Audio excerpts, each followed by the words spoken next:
Hey everyone, welcome back. In this video, I'll show you how to integrate Pipedrive with HubSpot so you can sync your sales data between both platforms. Start by opening your browser and heading over to HubSpot.com, then sign in to your account. Make sure you're using the account where you want to set up the integration. Once you're logged in, go to the top navigation bar, click on Marketplace, and then select App Marketplace. In the Marketplace, use the search bar at the top and type Pipedrive. Press Enter to see the available integrations. From the results, click on the Pipedrive integration to open its details page. Here, you can review the features, requirements, and any other important information before installing. When you're ready, click on Install App or Connect App.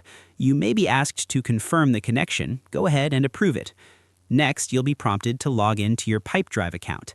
Enter your credentials and grant the necessary permissions to allow both platforms to connect and share data. Once that's done, the integration will be set up, and your data will begin syncing between HubSpot and Pipedrive automatically. And that's it. You've successfully connected Pipedrive with HubSpot. Thanks for watching, and feel free to check out more tutorials like this. I'll see you in the next one.